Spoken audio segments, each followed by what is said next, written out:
நமக்கு சளி பிடிச்சிருந்துச்சுன்னா அது வீட்டிலையே கஷாயம் எப்படி பண்ணுறதுன்னு நான் சொல்லி காட்டுறேன். அதுக்கு இத்தனை மிளகு, கொஞ்சம் 1 ஸ்பூன் ஜீரகம், 1 ஸ்பூன் மிளகு, அப்புறம் ஓமம் கொஞ்சம் எடுத்துக்கோங்க. இது ரொம்ப உடம்புக்கு நல்லது ஓமம். அப்புறம் இது கிராம்பு, ஒரு 4 கிராம்பு.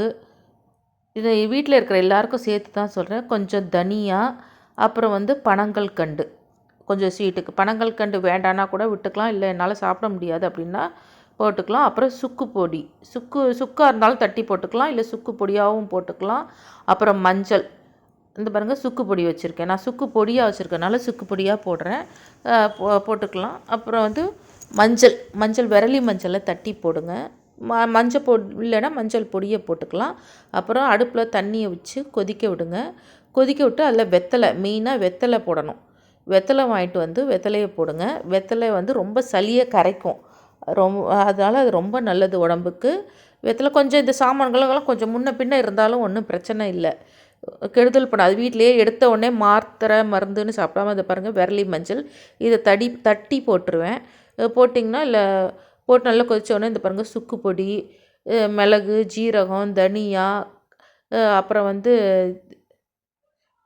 ஓமம் எல்லாத்தையும் போடுங்க. மொத்தமாக போட்டு அப்படியே கொதிக்க விடுங்க. நல்ல பாதிக்கு பாதியாக சுண்டட்டும். தண்ணி எவ்வளோ தண்ணி விட்டோமோ அதில் பாதியாக சுண்டினதுக்கப்புறம் சூடு ஆடுற வரைக்கும், இல்லை வெது வெதுன்னு சூடு வர வரைக்கும் வச்சுருந்து வடிகட்டி அதை குடித்தோன்னு வச்சுக்கோங்க. 1/4 டம்ளர் ஒரு 2-3 நாள் குடித்தாலே சளி அப்படியே கரைஞ்சி ஓடிடும், நெஞ்சில் சளி இருக்காது. எடுத்த உடனே மருந்து மாத்திரைன்னு போனால் அதுக்கு சைடு எஃபெக்ட் இருக்கும். இது சைடு எஃபெக்ட் இப்போ வீட்டில் வைக்கிற சாமான்களை வச்சே தான் யூஸ் பண்ணுறது. இது பண்ணினோன்னா நல்லா இந்த பாருங்கள் நல்லா கொதித்து பாதி ஆகணும்.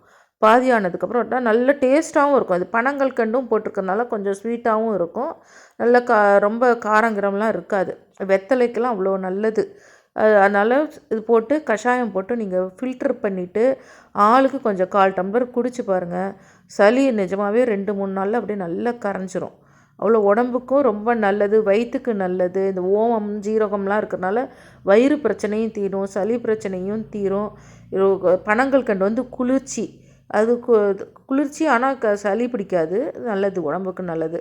எப்போவுமே பால்லையே பனங்கல்கண்டு கலந்து சாப்பிடுங்கம்பாங்க. நல்லா சுகர் இருக்கிறவங்க பனங்கல்கண்டை கட் பண்ணிக்கோங்க. கட் பண்ணிவிட்டு இது வெறுமனே சாப்பிட்டா அதுவே நல்லா தான் இருக்கும்.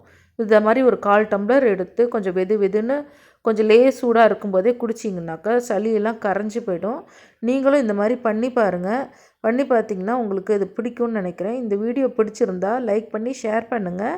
மறக்காமல் என்னோடய சேனலை சப்ஸ்கிரைப் பண்ணுங்கள், கமெண்ட் கொடுங்க. அப்போ தான் தெரியும் உங்களுக்கு பிடிச்சிருக்கா பிடிக்கலையாங்கிறது எனக்கு இது எப்படி தெரியும். அதனால் கமெண்ட் தயவு செஞ்சு கொடுத்து சப்ஸ்கிரைப் பண்ணுங்கள். தேங்க்யூ ஃபார் வாட்சிங்.